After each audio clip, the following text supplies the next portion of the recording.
It's that time of year where we play Pittsburgh.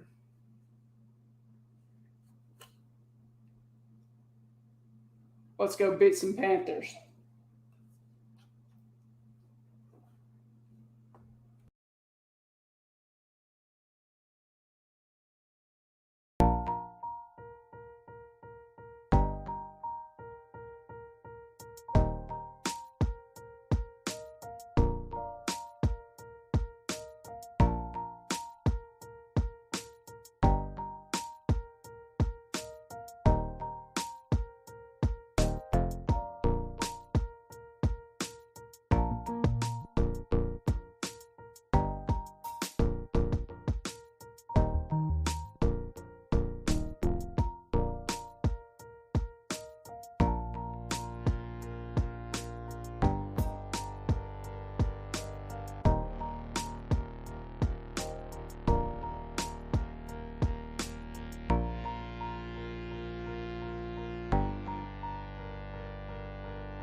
All right, here we are. It is time, Vols fans, to make the trip up Interstate 81 to play the itty bitty pitty Panthers at Heinz Field in Pittsburgh, Pennsylvania, where we're going to take our favorite condiment, the French's yellow mustard, and we're going to spread it all over them ketchup loving motherfuckers up there in Pennsylvania. And we're going to spread our influence. And we're going to drink our Milo's tea, the man of the South. And we're going to come away with sweet, sweet victory. Not as sweet as this, buddy, but it will be sweet. All right, the Johnny Majors Classic. Saturday. Honoring the White Lightning from Lynchburg, the Huntland Hammer, Johnny Majors. Yes, we also like to welcome our special guest this week from SEC Bias, Shelby Moore. Hi. Shelby, welcome to the show. We're glad to have you to come by and class up the joint. Add a little class to the joint. Yeah. Well, the bar was low. Last week was basically everything that we had expected. Ran out to a big lead, and all right, let's pause that for just a second, friend. All right. You've read about the Pittsburgh Panthers. I know that they have shat the bed with us in a major league way, and I'll tell you what it is. We typically are pretty generous with visitors' tickets. With what we give them, they usually get, east sideline. Yeah. That particular area, and a decent part of the lower bowl is where a lot. I mean, where a lot of those tickets are sold. Apparently, the Panthers don't want many Vol fans to show up to this thing because they've offered us the shittiest tickets in the stadium, and we didn't buy them. Well, I think the biggest news of all, besides those shitty tickets, where are we at, sir? What number are we? We are 24. We're number 24 in the nation after beating the pants off of Ball State. And Pitt is 17. 17. See, I'm looking at two sets of numbers because CBS Sports put out that they were 20 and we were 22. Man. I don't know where they get their information from. I trust the AP. Yeah, that's what I'm old school. I look at the AP. So let's talk about last week. what you saw. Did you watch the game, Shelby? I watched some of it. I was lesson planning halfway through it, but I did my best. Well, I mean, like I said, it was basically what I expected. We ran out to a huge lead. You know, Hooker spread the ball around, was his normally efficient self. He was threw for 221. They grab my notes here. 18, 25, 221, 2 touchdowns. Ran for two more. Probably would have thrown for another 100 at least if they had kept it in the game. Which that was, I mean, unless you're just going balls to the wall for a Heisman campaign, or you're trying to rub salt in the wound, which Heupel's not really like that. No, he's not. There was no reason to leave him in the game longer than the third quarter, or first drive of third quarter. But this young man is trying to win a Heisman, and I think they're going to do that. And this is the game. And if he's going to show out, this is one of the games he's going to have to do that in. He did a good job spreading the ball out. Tillman was the leading receiver. He was caught 6 for 68. Didn't get in the end zone, but he spread it out pretty well. Tillman had caught 6 for 68. Holiday's. You know what I was so happy about? But all of it. But you know who did find the end zone? Well, the one they finally let play, baby, Brew McCoy, all day long. No. What do you mean? He didn't get in the end zone. He scored a touchdown. No, he didn't. He was 3 of 42. Two passing touchdowns were Jimmy Holiday and Walker Merrill. Now Brew did pretty well. He had some nice moves and things like that. But Hooker only threw 2 touchdowns. Hooker. Wait a second. I'm missing a touchdown. Hold on one second. You might be right. I didn't think he got in. Holiday. Oh, it was Jalen. Jalen Hyde had the first touchdown. That's right. I forgot about Jalen. Jalen Hyde. So it was Holiday, Hyde, and Merrill that caught the touchdown passes. Holiday caught that bullet over the middle from JM3. And then Merrill had the touchdown pass in the third quarter. Then Hyatt had the touchdown catch on the second play of the game. So Brew didn't get in. Brew only caught 3 balls, but from what he showed, I think was pretty. He was all over. He's fast. He's fat. He's big. He's fast. What I was looking at attributed a touchdown to him. And, I mean, I could definitely see him scoring a couple this week. I mean, here's kind of the way I look at it. Pitt kind of plays a go for broke kind of defense. Yeah, they get after the quarterback. They managed to get JT Daniels on the ground 2.5 times, 3.5 times, I think. Was it 2.5? Yeah, 2.5 times.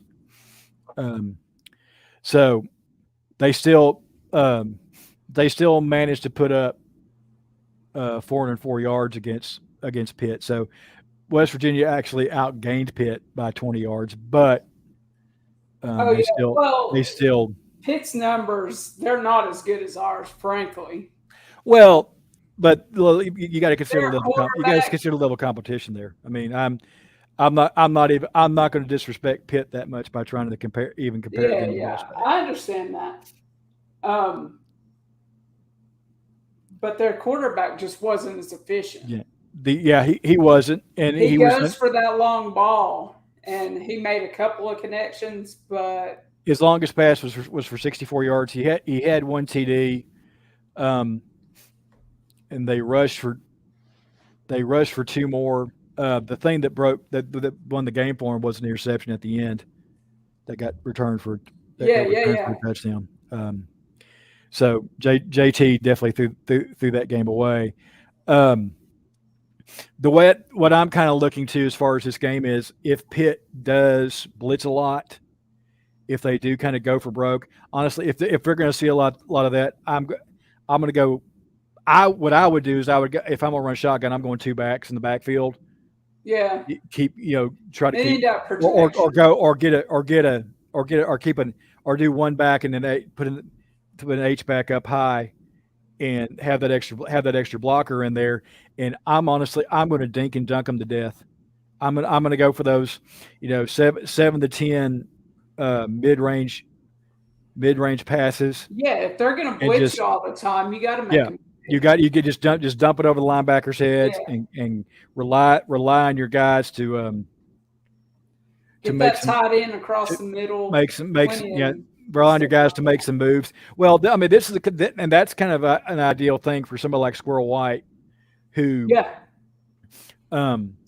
is quicker than the damn hiccup. He's going to get in there with you, and he's going to get the ball in space, and he's going to make a move on somebody. He's going to be. I mean, he's not going to run over anybody. He doesn't have the size yet. He may never.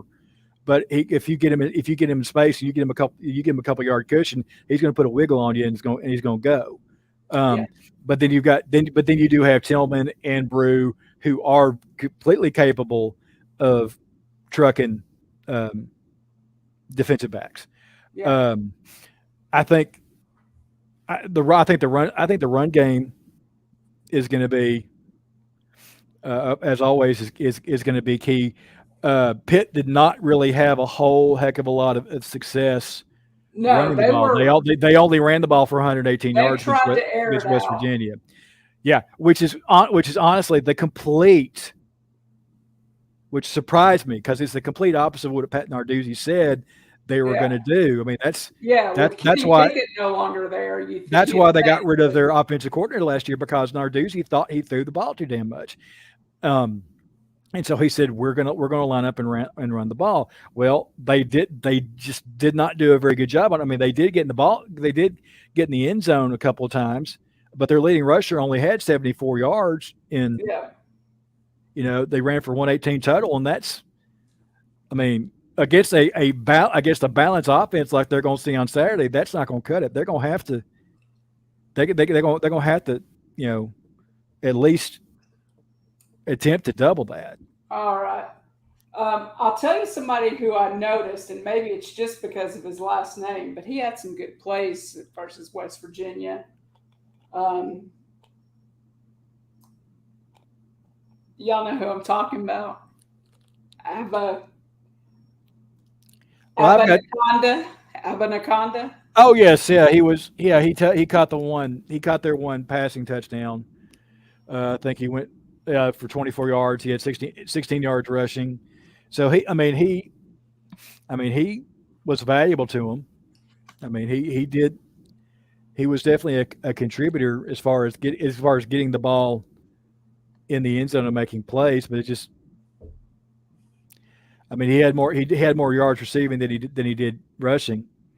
So it's going to be.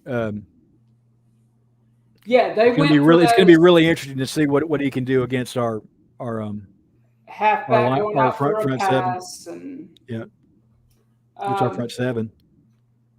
I must say it, but I think we got the edge up quarterback, and that's going to make all the difference. Yeah, I think it is too. We kind of line up very similarly to these guys. It's going to be a close game. I mean, the spread has slowly gone up. Don't even start with that yet. Oh, damn, man. So hey, I know I'm not making a pick. I'm just saying, but hey, you got to stop running that mouth at some point. Whether I forced it, see, I forced it, Shelby. People now will shit. Force that. I love you like a brother, but force that. I've never been that mean, and I host my own podcast. You've never been. You've never been on Mitch's. You've never been on Mitch's show before. He does it to Ducati and Gator all the time. So there you go. But it's going to be a close game. Most anywhere from a point to 7-8 points. Yeah, is what people like the people prognosticators are predicting. It's like 3-2 in favor of us in terms of the picks I've seen. So it's gonna be close. I think we'll get them this year. I think we're more confident and more consistent in what we're trying to do than we were this time last year. Excuse me. Yes, sir. I think our quarterback play. I think if we get a little too pedestrian, maybe we throw Milton in there for a couple of downs just to mix things up. I'm not saying they're going to do that, but if our offense is stagnant, we get him in there. Maybe he runs it every time. I don't know. Well, but he played a hell of a game against Ball State. he did. He did. It was, you know, it's the best that we've seen him. He was 8-9 for 112, I think. Let's see. 113, 1 touchdown. That bullet that he threw. I don't know how Jimmy Holiday managed to hold on to the ball, but that was a hell of a pass. Even better catch. His hand's probably off. I know, it's just jammed every finger on his hand when he caught it. So I mean, if Hooker gets in rhythm, there's no reason why we should see Joe Milton, unless there's some kind of just weird ass trickeration going on. Yeah. So I would be surprised to see Milton on the field before we play Akron. Yeah, my hopes would be that our Hooker is out there the whole game. Yep. Takes care of business, pads those numbers, and gets people talking. This is the kind of name or kind of game that helps you make a name for yourself and raise your stock. This is on ABC. This is not on nationwide cable hookup, if you will. This one's actually on the mothership. Yeah. On network TV. So it's going to be really interesting. And I don't remember the last time we actually played on ABC. I really don't. It's been a long time. I remember us playing on NBC many times against Notre Dame. Well, usually we play against Colorado on NBC. So a CBS. It's usually CBS. Play in Florida. Yep. That was our big deal. Enough of our diarrhea of the mouth and constipation of the brain. Shelby, what's your take on all this? Yeah. What do you think about Pittsburgh? I will tell you that I have Tennessee going 8-4 this year. That was my pick this year. That's a reasonable. Oh, you know what's about to happen. I'll tell you my losses for you. I have Florida at LSU, which I'm not so sure about anymore. This was preseason. This was pre-Florida State fuck up. At LSU, Alabama, and at Georgia. And I think that's reasonable. I mean, I had said that is my floor for the ball. I had said 8-4. Picking up one game, which would be Pitt. I think Florida's still gettable. I think LSU. Oh God, October 8th is going to be so much damn fun.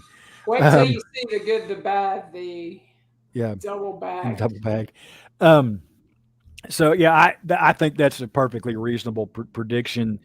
Like I said, I at the beginning of the season when we did our preseason show, I would be perfectly happy with 8-4. I would be over the moon for 9-3, and if we hit 10 wins, that'd be practically orgasmic. I have no illusions. I mean, would I like to beat Alabama and Georgia? Oh God, of course I would like to beat Alabama and Georgia. Even though they're not on here and they would laugh at this, maybe they're watching. I mean, there are more people that are predicting that we're going to beat Alabama. They're going to beat Georgia. I feel like Alabama's more beatable would you trade right now than Georgia is. Yes.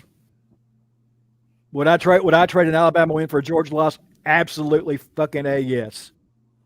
Beating Alabama is fun. You should do it sometime. Please, Dren, there are kids watching. Well, those little fuckers can watch on. Well,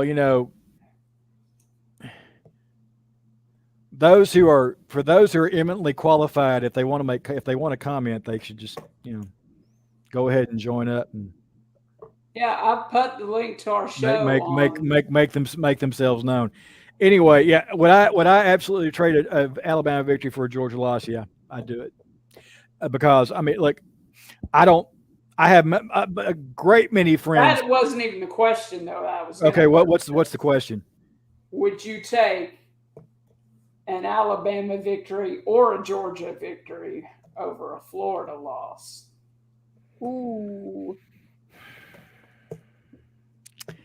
I don't hate Florida nearly as much as I hate as I look. I don't like using the word hate. Okay, hate's terrible. It's evil. It shouldn't be said.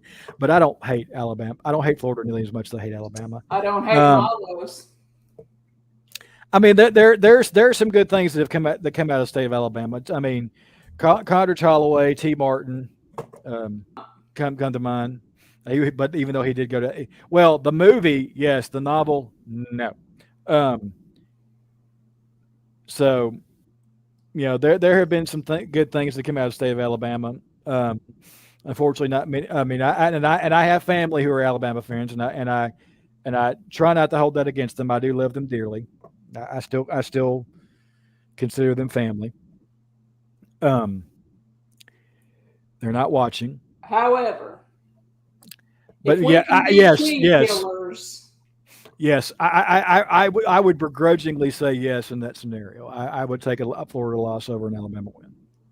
That's kind of hard for me to say, but I mean, I've always said that if we could win, we could go 2-9 every year as long as those 2 wins were over Alabama and Vanderbilt.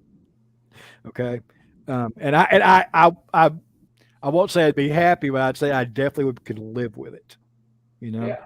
um, I mean, do I want to beat Florida? Absolutely. That's a good question for Shelby.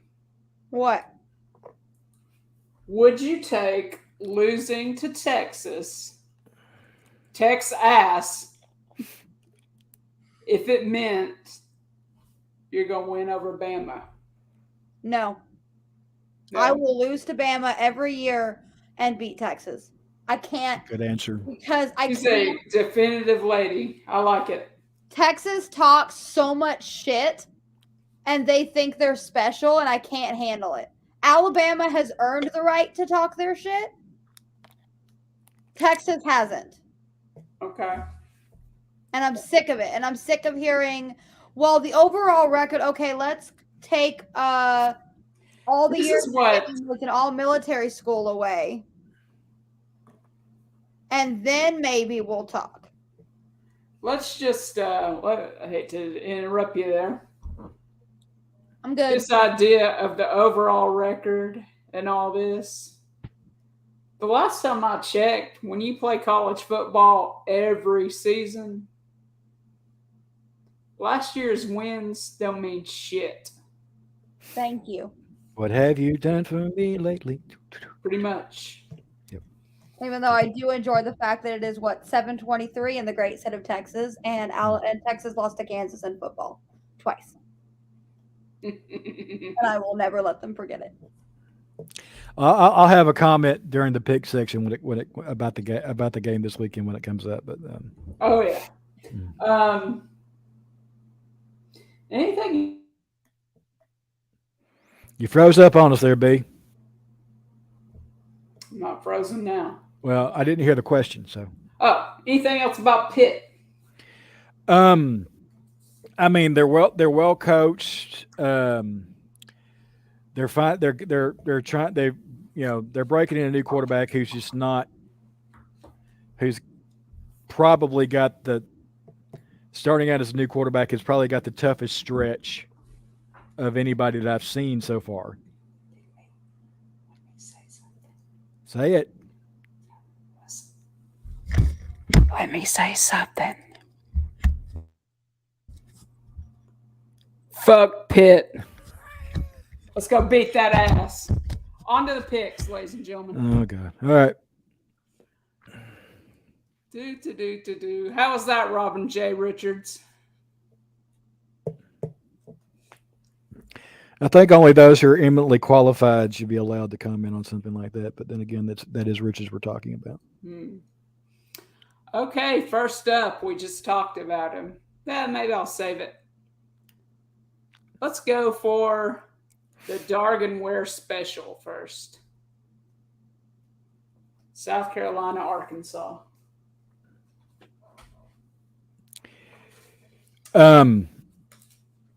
Ladies first. Ladies first, yes. Quit running your mouth. I was going to say. Mm-hmm. My mama raised me right. Go ahead, Shelby. How am I picking it? Am I picking it for the points, or how am I picking it? You're gonna pick. You're picking against the spread. Now you can hedge your bet. That allows you to hedge your bets a little bit, but you're picking against the spread. I say I would go straight up Arkansas. I don't trust South Carolina as far as I can throw. Okay, so what are you thinking? Like, what do you think the score will be? See, I didn't get to watch much of South Carolina's game, but I know they did struggle against the mighty Georgia State. Yeah. Real scary, that Georgia State. Ask Jared Garantano sometime about how scary Georgia State is. Oh, they're scary as shit to him. Oh, my God. I won't say to us, but to him, yeah. But I feel like South Carolina can put up like 2 touchdowns, maybe 3 if Arkansas is feeling generous. Because that defense wasn't the best down the stretch of that Cincinnati game. But I've got Arkansas, and I feel like Arkansas is gonna at least at 8.5 at least. Okay. So I want to give a quick shout out to a friend of mine who I tried to get on here who couldn't be here, Birch Antley, who is who does some broadcasting for South Carolina sports for the SEC network. And Sir, if you're listening Birch, out there, come on in. Yeah. But Birch and I talked about this back in the spring, and it's not changed in my opinion. South Carolina has no offensive line. I mean, and Rattler has not faced a good, high quality defensive front seven yet. And I'm sure Oklahoma and all Shelby, but I don't want to know my opinion. I kind of agree with Shelby. I mean, Rattler struggled the entire first half of that game. I think he threw for like maybe 200 and something. It wasn't the performance I think a lot of people were expecting out of him against Georgia State. So what I'm thinking, yeah, I think Arkansas I think South Carolina could probably score 14, but I think Arkansas is going to be more like 28 to 34 points. So I'm gonna take the Hogs plus 8.5, and I'm gonna throw about 5 sacks in there for Spencer Rattler. I agree with that. And we're gonna see exactly how tough that Oklahoma reject is. I'm sorry, if you can't function in a Lincoln Riley quarterback-friendly offense, how do you expect to function in an SEC team? That was going to be you can't make it out there, you can't make it down here. And the Beamer family has not exactly made their name on offense. I mean, they're usually special teams experts. Yeah. So, anywho. You're not all in on Beamer ball? What? No. Like y'all said. And it's not this Beamer anyway. It's a little friend. It's his son. Apple doesn't fall that far from the tree. This is going to be a test. He's going to fail. I think Arkansas is going to stand up on defense. I don't think they're going to score 2 touchdowns. I think they might score 10 points. I think Arkansas, their quarterback, he's good enough. You don't hear anything about South Carolina's defense, particularly. Uh, I think Arkansas is going to at least score 3 touchdowns at minimum. I think this is going to be a big running day for KJ Jefferson. Yeah. I think he's going to show. I mean, South Carolina's defense has been good. It was good last year. They got gashed by us in the first half of our game last year, but they did come back really, really strongly in the second half, and kind of kept us in. They were able to keep a hold on us a little bit, but yeah, I just don't see them being able to. I mean, Sam Pittman wants the road grade, and that's exactly what he's building his team to do. They're just gonna chop some people up and run with it. And I mean, I know for Ducati and Mitch and Patrick, all the dog fans, shout out to all those boys. And the eminently qualified among us. Are they going to have some comments? I think they're just hoping that Arkansas leaves some meat on the bones for them to gnaw on when they play South Carolina. So. Yeah. I've never seen a South Carolina team play defense. I only watch South Carolina when they play A&M, and we all know they shit the bed every time they do that. I think Rattler's going to get shook in this game. All right. What used to be a laughing stock. I don't know about this one. Dren, you got this game first. This is a little weird. This one's a little weird. This line jumped 5 points in a day. It was 8 points yesterday. Now it's 13. So obviously Vegas knows something that we don't. I have not heard any news coming out of Vandyland, out of the McGugin Center at Vanderbilt. So,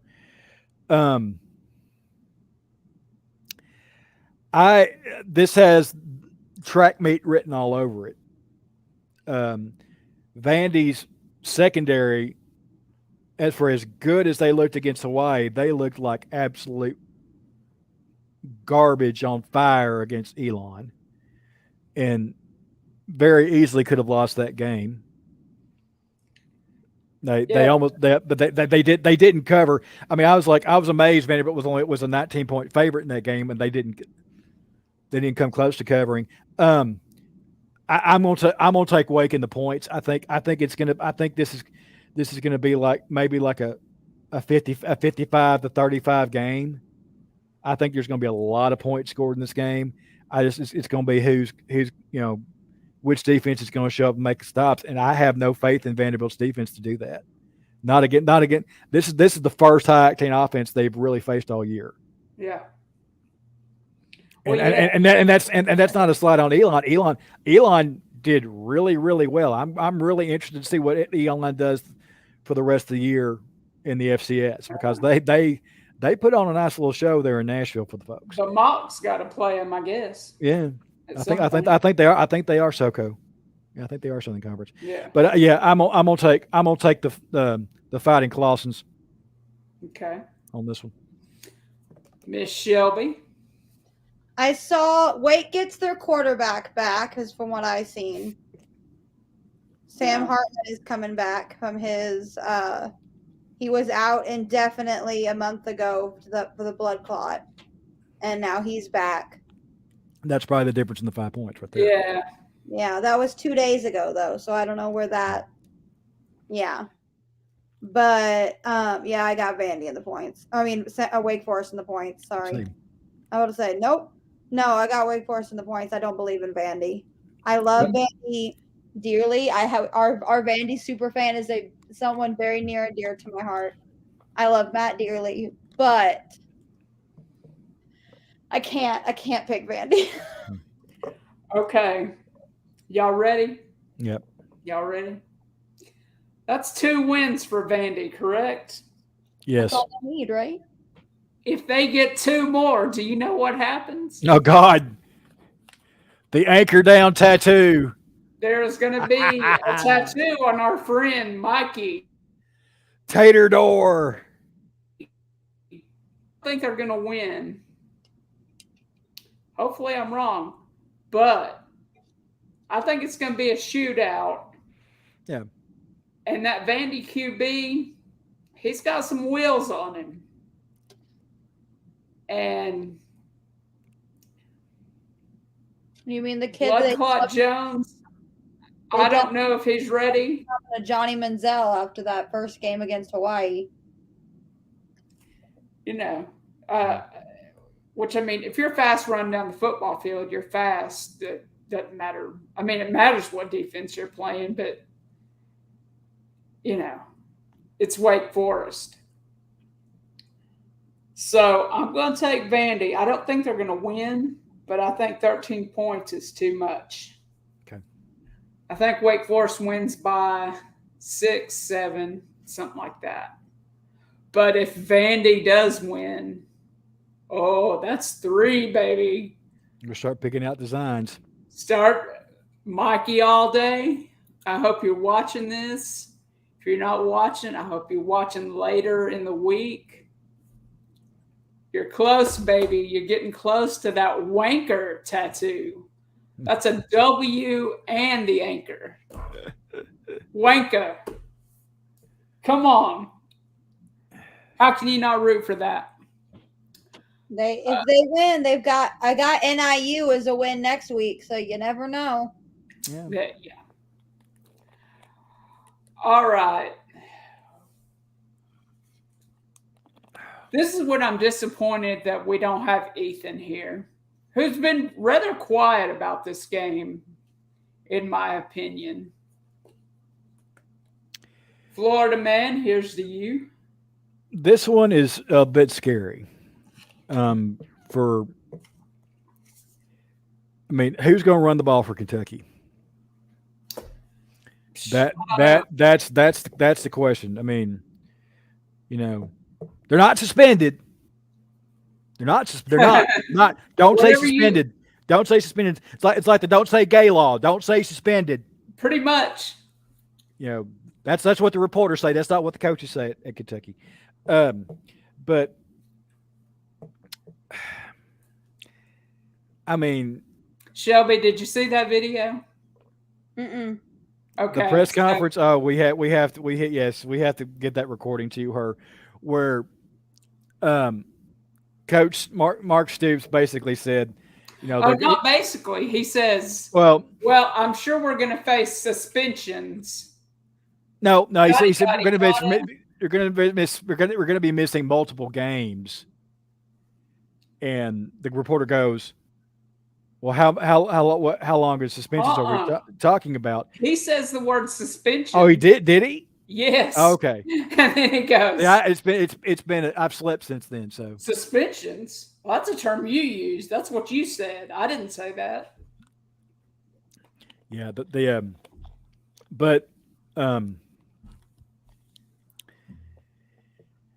if Levis had a good game against Miami of Ohio. Richardson had his Heisman moment against Utah that I'm sure Ethan Hewitt gets a hard on every time he sees that little jump fake that Richardson did against Utah. Forgive my vulgarity, Miss War. We're just happy blue jeans. But yeah. Maybe they'll both drop and he'll get his manhood this year. You never know. But now we're just fishing for somebody to make a comment. I know, and they're just they're pussing out on us. I'm sorry. I mean, it's just sad. This one scares me. Okay. Does Kentucky have enough weapons to keep up with Florida? No. I really want to pick Kentucky in this game, but I don't think I can. I'm gonna take the Gators in the 4.5, 4.5. I mean, if Rodriguez was playing, it would be different, I think. But who's going to run the ball for Kentucky? I mean, I think it's going to be a close game, but I think Florida pull it out in the fourth That's quarter. not a ton of points. I think it's going to be. I think it could be up to 10 points, and by the time it's all over. Yeah. But we'll see. That like I said, that one's scary. But I'm gonna take Florida. Gigmeister, what you got? We talked about this in our SEC bias group chat. And first of all, my co-host Kate had a freak out because the Gators are at 12. So she had her little freak out. And then we had the question of if Kentucky's allowed to win in Gainesville. Well, they did. What, 3 years ago with a much inferior quarterback? Was it 2 years ago? I don't know. Because they got their upset. The upset. Yeah. They got their win. They got their win in Gainesville. They did. They got their one win in Gainesville. Yeah. And then our resident Florida fan said it's going to be 112-2. So that tells you how they're feeling. But I've got Florida in the point. Well, I mean, and I'll say, I said it was going to be an ugly game, and it was. And I said that Florida may very well win, and they did. But I thought Ethan was absolutely out of his cotton picking mind if he thought Florida was going to win by 17 points. I just there's no way. They did not win by 17 points. And if it hadn't have been for a really bad goal line call by Utah, second down goal line play by Utah. I mean, it would have been. It was a great. The kid made a great play on the ball. There's no denying that. But it's still there's no way that you throw a slant there. Well, if you're Pete Carroll and you're coaching the Seahawks, you do something stupid like that. Yeah, but I mean, I thought Cal Winningham had more sense than that, but I guess not. So Shelby, you're taking Florida? Yes. Okay. Someone just got a massage. Yeah. Sorry. Okay. Kentucky, Florida. Here we go. We've been very offensive-centric so far with this discussion. To me, the question is, who's going to make a play on defense? Who's going to stop somebody? Who's going to put a hit on somebody? And you know what? Maybe Florida does win, but I'm going to take Kentucky. I think Florida might pull it out with a last-minute field goal, something like that.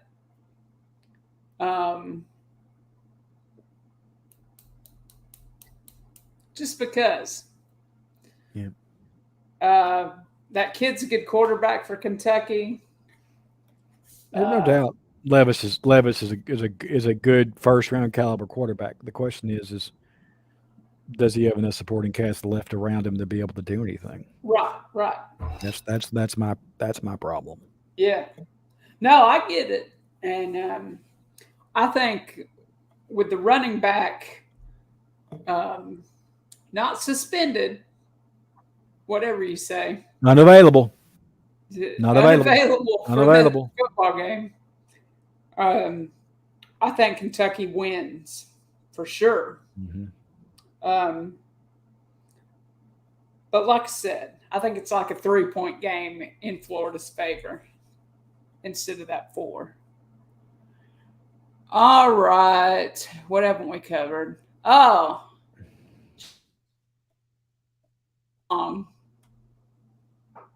My favorite game of the week. And that includes my game. Okay, so now, granted, take Facebook for whatever it's worth. Quinn Ewers supposedly had a tweet attributed to them, and to him, and I don't know. It sounded like a load of crap to me, but he basically said if they don't hang 50, if he doesn't hang 50 on Alabama, he's going to cut the mullet. I hope he does. I mean, so I don't give a shit. Now, I it is on Shelby to give us our pick first. Yes. She is the Texican. yes, the Texican. Ooh, I like that nickname. When you come on here, write that, the Texican. I don't know how to spell that, but I'll let y'all figure that out. Texican. There you go. Now I know how to spell it. Texican. Texican. I like it. I'll tell you right now, Texas isn't back. And I'm going to tell you right now, this may be the game that Arch Manning sees and decommits. He's like, no, thank you. Like, we just got a commitment from a friend who decommitted. I guess he went to the LSU game or saw the LSU game or something and has since recommitted. Ooh. I was like, well, shit happens. Sorry. I'm gonna miss Mama too much. I'm gonna stay. This might be the game that actually makes Arch actually commit to Virginia. He's like, I'm done. Because there was a, I mean, Virginia tried to slip in there at the last minute, and the reason why they almost got him is because Mama went to Virginia. Yep. There you go. Yeah, I think that there are so Shelby, I assume you're taking Alabama and all those points. Oh yeah, I'll take Alabama by at least 25. Okay. There are former assistant coaches of Saban's who are capable of beating him. I think this one might drive Sarkisian back to drinking, and I don't put that lightly. This one's going to be the crimsonest of crimsonest ass beatdowns. I think Bama's going to roll, and I think they're going to roll to the tune of about somewhere between 28 to 35 points. Okay.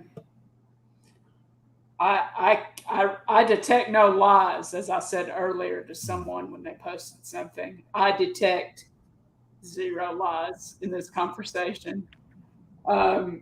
Texas is back my ass. I hope they play this game and they think, oh, we don't need to be in the SEC. Oklahoma, you should also rethink this. Look. The last time we played Oklahoma was when we played him in the Cotton Bowl, Johnny's freshman year. Oklahoma can come back. That's fine. And I can play Texas every year. That's fine too, because they're not ready. And they're not going to be ready for a while because nobody's going to want to play there. Okay, so we're saying instead of Mississippi State, who we all could agree that they're the Vanderbilt of the West. Yeah. I don't know. Auburn might have something to say about that, but yeah. They will fight you all the way down. Okay. We lost Mississippi State last year, so. They are kind of on the I haven't personally seen them do that much great, but if Texas and Oklahoma come in, I don't know how either one could be in the East or how they're going to align the conference. That aside, that's a different conversation for a different show. I see Texas as just being the Vanderbilt of the West. They're not ready. No. They can't beat Kansas. Always go for 2. Always go for 2. Get an Applebee's commercial. Yeah. Hell deal. Always go for 2. So I believe Alabama's got this in the bag. 20 points is probably not enough. And now Texas will tell you that they almost beat LSU 2019. And I said, almost don't mean shit. Sorry. 2019 don't mean shit. And then you get if Colt McCoy wouldn't have gotten hurt, then we would still be prominent. And I don't want to fucking hear it. I'm done. What about Vince Young and all his success? Why aren't y'all successful now? That makes as much sense as any of that other garbage. All right, our game, the big game, the Johnny Majors Classic. Oh, we're going to take them icy white uniforms with the orange tee, and we're going to slather them in French's yellow mustard, and we're going to run up and down that field. You're starting to sound sexual, Dren. And we're going to run that ball. We're going to throw that ball. We're going to matriculate that ball down the field, and we're going to win this game by a touchdown. So I'm on by 7. I'm going to take my boys. Okay. I think it's going to be an exciting game, but I think we'll get it by a touchdown. 6.5 is about as 7 is as high as I'll go. I'd agree with that. I wouldn't go any higher than 7. I'd agree with that. Okay. I don't know much about Pitt, to be honest. I don't. I think they're overranked. Kenny Pickett ain't there anymore, and they're about to face a real football team, not called the Mountaineers. And yeah, a real quarterback not named JT Daniels. A real quarterback. Speaking of overrated, yeah, we are not what we are not what we were last year. No, we're better. Yeah, we're not. We're motherfuckers. We're much more confident. We understand we understand what we're trying to do. The concept is there. We've got the buy-in, and we're slowly building the talent pool that we're going to need to have to be able to make this thing into the juggernaut that it absolutely can be. 2023, and it starts with a huge road victory in Pittsburgh. I agree. All across the board. Let me share a screen here. This is our uniform going into this little fracas.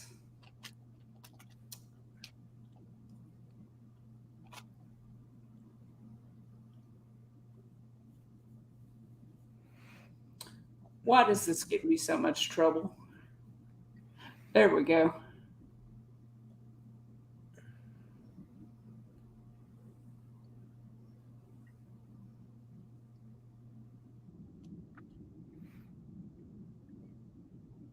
We just need to get Mitch to hire us a producer. That's what we need. You know, I've got things down on that end. It's just not like the previews aren't showing up for the screens and all this stuff. Need to get on that, Mitch. Let's see what we've got. Cross your fingers. He would be listening right now, but he's bathing the kiddos. I know what he's doing right now. This is bath time for him. Yeah, we got that message the other day. Mm-hmm.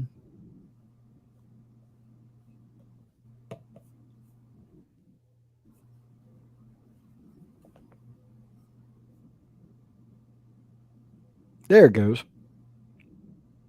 It's thinking about it. Yeah. Well, we do have the lovely checkerboard of the stadium to gaze upon, so it could be worse. It could be worse. Apparently, A&M's trying to do that for the LSU game. Not checkerboard, but stripes. Mm-hmm. So we shall see how that works out. Checkerboarding's easier. The only thing is that it's the maroon out game, so it's like a tradition that we've been doing for a while. And I'm like, but if you're doing maroon and white, it's not the maroon out game anymore. I'm confused. That's true. You know, pick a theme and stick with it. There it is. And of course, they pick Brew McCoy as the model. Yes, sir. Brew McCoy. That's us in the whiteout. Mm-hmm. They call these the icy white. The icy white. Yeah. Oh, hence the mountain. I missed those. Hopefully, those will be more successful than the smoky gray. Ooh, yeah. I like the smoky gray, except I don't They like it, bringing it back.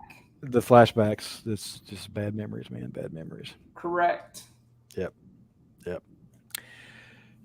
All right. Well, let's. Do we have our pick of the week in the G, the B, and the DB? Yes, sir. Let's see if I can share. If this could just be more annoying, it just make my day.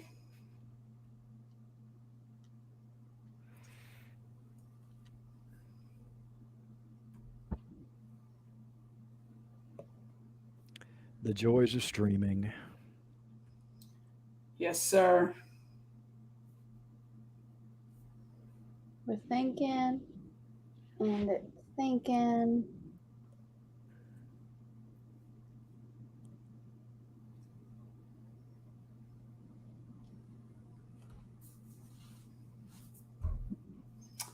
All right, here we go.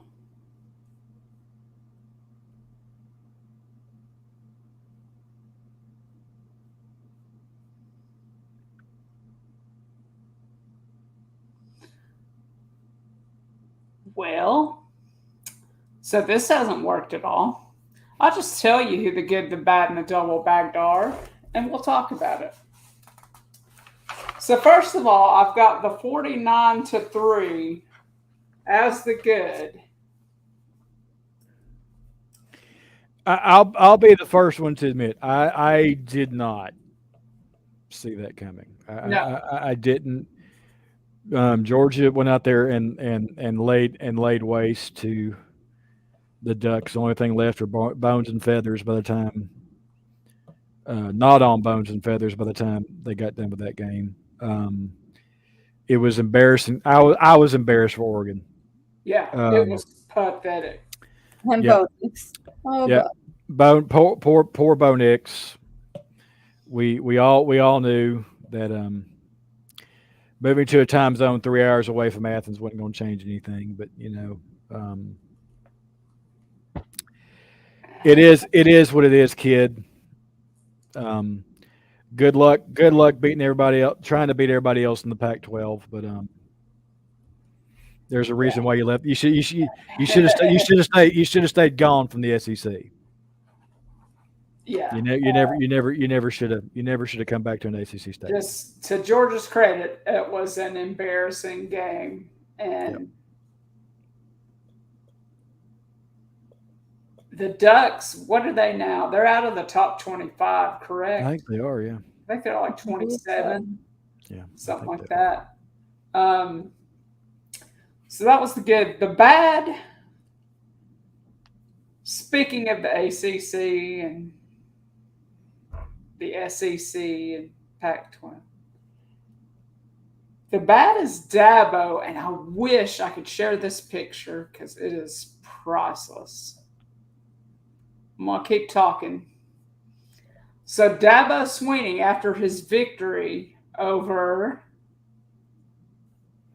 The Georgia Institute of Funeral Technology, the as Ramblin' Wreck, as Louis Grizzard called them.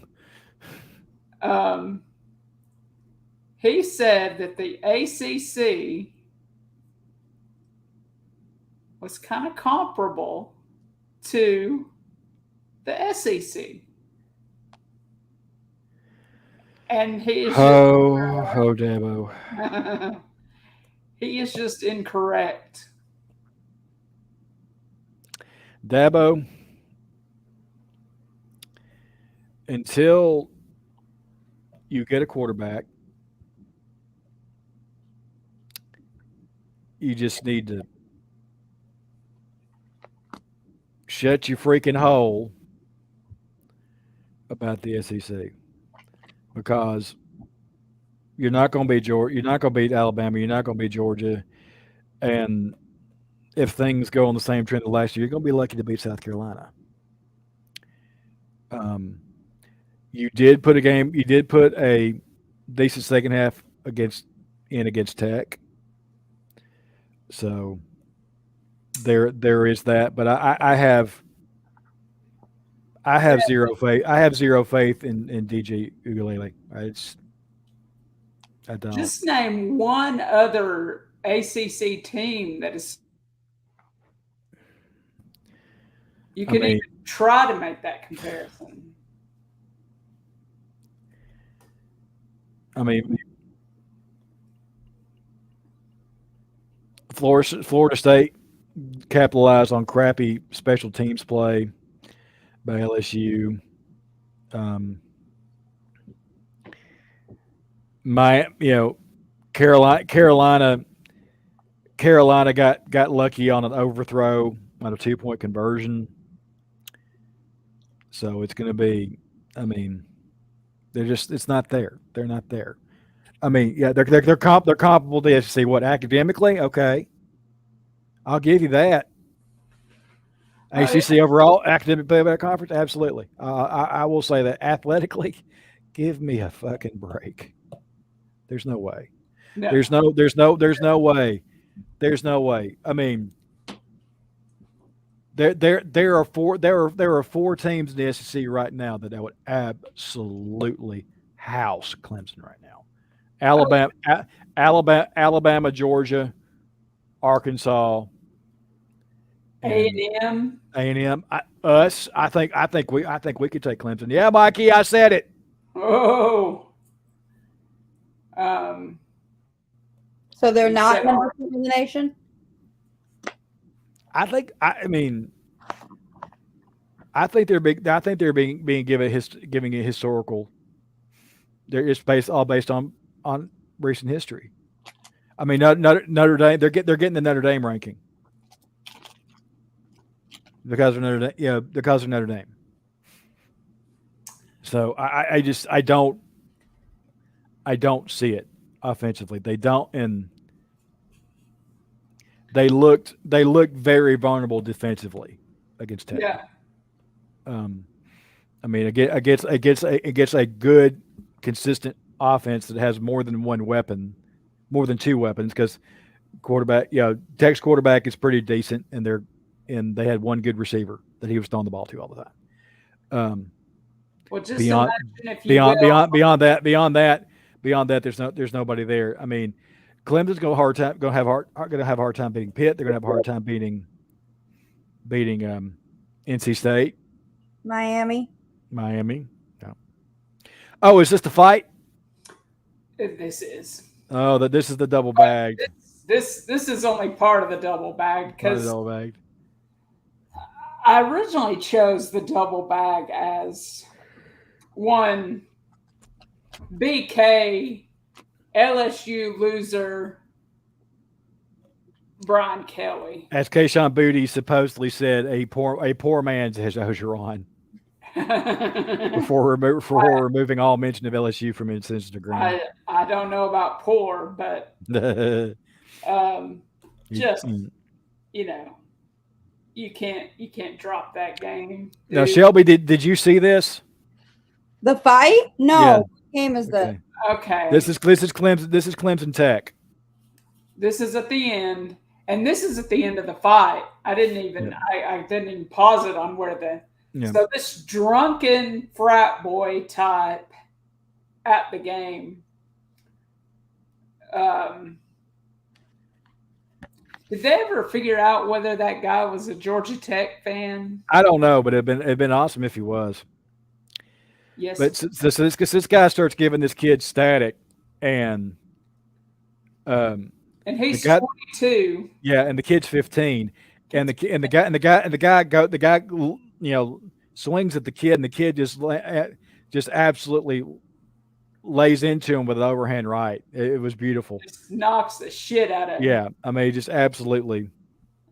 And the kid's like, dude, I don't want to fight you. Just the kid's trying to talk him down. The guy just. I mean, I hope he carries, his children carry the shame of this, because it was. he was a major league dick. Yeah. But speaking of Brian Kelly, major league dicks. Yeah, he. I loved the shade that the reporter threw him at the post game press conference. Did you guys see that? Yep. Did you see that, Brandon? I don't think I know what you're talking about. So he was commenting on the fact that some of the reporters showed up late for the press conference and were holding him up, and he goes, and so he's commenting on that, and one lady reporter goes, well, if you so you start winning, I'll show up on time. Woo-hoo. And I mean, that was like the damn of the week. Like, wow. Oh, the unique balls on this is cool. Okay, so here's the weird balls item. It's Yes. not that weird. And this is, I ultimately hope you Georgia fellas are watching, and I would actually love to own this. This is really as would cool. I. I Yeah. would. Shelby, did you by any chance see this game? 2015 Is Georgia. this the one? Is this the No, 16, 2016? 15 or 16. 16. 16. 16, I think. It was in Athens. It was in Athens. Year? So it was an even Is year. this the same year that y'all played us? Yes, it was. This before we played y'all, Yep. because y'all were our first loss that year. We were 5-0 going into Yeah. College Station. I was sitting in the living room of my dear friend Carrie May down at Lake Smith, Alabama, or Smith Lake, Alabama. Excuse me, got it backwards. Carrie May, the younger, the baby sister of the late great, dearly missed Ralphie May. And I was sitting there being made fun of by everybody else in the house who were not Tennessee fans. And as soon as Juwan Jennings caught that pass, I immediately jumped up from my seat, ran down to the dock, and jumped in the water. Clothes and everything. Wow. I was screaming. I just I was screaming the whole way. I remember it vividly. see. I I remember didn't it even vividly. hear the hobnail boot or whatever that comment because I was just freaking the fuck out Mhm. when this play happened. Yep. Um, Yep. Final seconds of the game, just that beautiful catch. Mhm. Yeah. The 15-yard unsportsmanlike penalty that Georgia gave us on that touchdown catch to give Dodds the extra yardage he needed to be able to make the pass. That did not hurt, did it? That did not hurt. It did not. So yeah, Yeah, I would own this. I would have it framed and yep. put behind glass that was that thick, whatever. Yep. I would too. That is worth owning for me. Well, it's 9:08 in the evening. I'm sure Shelby has work to do. Yep. And so Let's wrap and get this thing wrapped. so football fans, remember, drink your Milo's iced tea, the man of the South. Yeah. Slather your food in French's yellow mustard. Hit those Titleist golf balls while you're at the range. Or make sure if your target practice with your powder blue and red effigies, visor wearing effigies. If you're going to do target practice, make sure that's what you're throwing. The number one ball in golf, Titleist. But as for me, I want to thank Shelby for coming out tonight. It was nice to have you.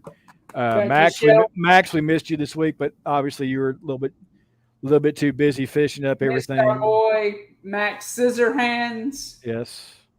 He needs a nickname. Check him out. Check him out at MVX the Barber. On Instagram, that is his only social media. He'll gladly give you a follow. He is the barber to the Tennessee Vol Glitterati these days. So, but beyond that, like our inside guy. Yeah, he is. He's he's cuts the hair of a lot of coaches and some players, and he gets some good inside scoop, inside dope for us. So I can't complain too much about that. All right, folks. Well, I'm worn out. I don't know about you, Brandon. But I want to thank everybody. I want to thank everybody for watching. Be sure to like, subscribe. Subscribe. We're on Twitter, Facebook, Instagram, YouTube. If you'd like to donate, YouTube, people. If you'd like to donate to us so we can get some more swag like this beautiful French's mustard shirt that I'm wearing, or my classic support your local hooker t-shirt. Yep. So be sure to check out our Venmos, which Brandon will throw up at the end of the show as we close out. That is always very much appreciated. But from us here, from my person myself here at 98 Championship Drive in Knoxville, Tennessee, I want to bid y'all a good evening. Go Vols! Beat those pitty witty bitty Panthers. Yes, sir. And we will see y'all next week for Akron. Bye. Bye. Guys.